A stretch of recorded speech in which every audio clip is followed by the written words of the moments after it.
life up there. Well, thank you guys for having us. Thank you, John and James Grant for the sponsorship of the reception. Thank you, Kirby and CMU and all of our hosts here today. This is my second update as the Executive Director of the Colorado Energy Office, and was really happy that I could convince Kirby last year that the Energy Office should be part of this alphabet soup. So we're thrilled to be part of this conversation. Little update. Number one, I will spoiler, we've got our funding this year. So when I was here last year, we were working with the legislature to try and get our state funding for the office.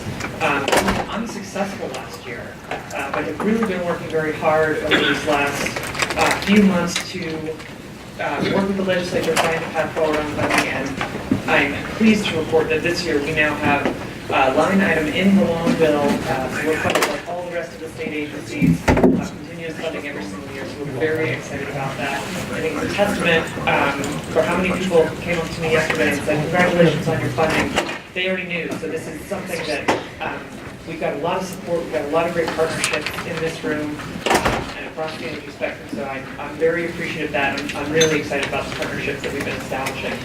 A little bit of an overview about the office at this point. One of the other things that we've done over the last few months is actually reorganize the way we're structured to better focus on our customer classes and to integrate more policy into the programming work. And so we now have sort of 4 programming areas in the office. Our low-income and residential energy services, which does a lot of our low-income weatherization work. We create some financing programs for residential homeowners, essentially, to have more access to financing for energy efficiency and renewable energy projects in their homes. Our commercial and industrial energy services program that delivers a variety of energy services programs, including energy audits for agricultural producers to identify energy savings and then connect them with funding to actually implement some of those measures that will save us some funding.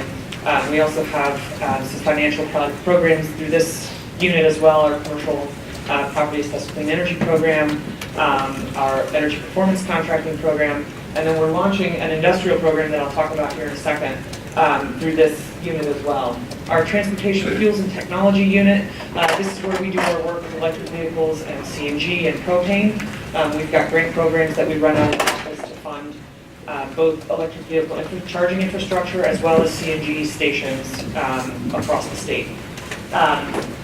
We do a lot. We launched a statewide electric vehicle plan earlier this year. That's been a big priority for the governor, so we've been excited about that.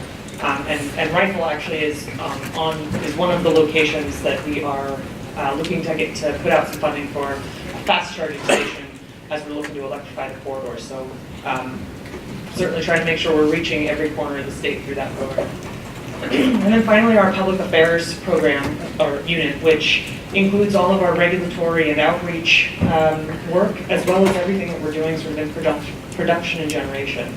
So looking at innovative energy projects and partnerships through this program, trying to find opportunities to work with oil and gas or coal or utility wind and solar to find innovative things, new types of technology that we can help either do market studies or even outreach and education about. So really trying to ensure that we are engaging with the full broad spectrum of our energy stakeholders through this unit.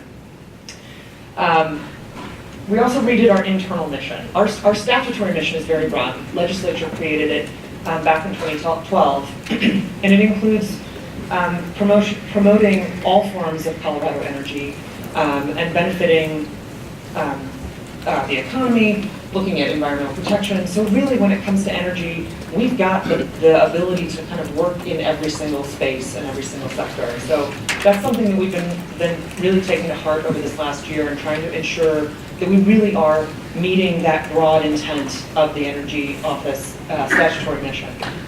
In part of doing that, obviously we could be doing a million different things and trying to find a way to focus the work that we're doing. We developed a new internal mission that focuses things in 2 sort of areas. Cost-effective energy services, which really gets to most of our energy efficiency work, and innovative energy solutions. And then really the benefit of all Coloradans is making sure that we are spending as much time focusing on the Front Range as we are in rural communities across the state. So this is a really important aspect for us, and everything that we do sort of runs through these two filters. I'm going to talk a little bit about our industrial energy program. We currently have a waste heat to power program that that we will fund feasibility evaluations to help oil and gas companies determine if they have recycled energy waste heat to power opportunities. This captures leftover heat from industrial processes and uses it to generate electricity with no additional fuel, combustion, or emissions. And so this is something we've been trying to launch and get in front of additional people. We're going to be talking with the COVID Advisory Board, but this is an opportunity, I think, for some of the operators in this room and really across the state to look at their operations and see if there are some opportunities to use some of that waste heat to offset some of the electricity needs. It can improve electric service reliability on site, offset the cost of purchased fuel and electricity, provide power to remote locations, and reduce a company's carbon footprint emissions. So there's a lot of benefits to engaging with this program. In addition to that, we're launching an industrial energy program later this year. And some of the largest industrial sectors in Colorado include petroleum and coal products, oil and gas extraction, food processing, and metal fabricating, and many other manufacturing sectors. We did a report, sort of a market study on this back in 2014, and identified that it employs 112,000 people, contributes over $47.4 billion to Colorado's economy, and accounts for 5.6 billion kilowatts of electricity demand. This is approximately $346 million for electricity across Colorado's top 13 manufacturing sectors in 2014. So it's a huge, it's a huge amount of electricity. It's a huge cost for electricity, and this program is going to help provide strategic energy management services to industrial companies that could ultimately save between 5 and 10% on energy costs. So it's a pretty significant, when you're talking about the amount of energy and the cost of that energy, there's significant savings. So we're really excited to get this off the ground and engaging with, having another opportunity to be engaging with the oil and gas sector in particular. For my local government friends, we have lots of other programs that I'm not going to dive too far into at this point. I promised Kirby I would keep it more oil and gas related. And then in the next panel, I'm going to talk a little bit about our Western States Rural Natural Gas Initiative, which is a project that we're working on with Utah, with Westlow Koga and CMU. So I'll talk a little bit more. I'm not going to take our time right now to talk through that, but that's been a really exciting project that we've been working on in the office as well, and looking at how we can identify additional markets for our Peon space and natural gas. So we'll talk a little bit more about that. I'm going to turn it over to Irv, and then happy to answer any questions that you guys might have.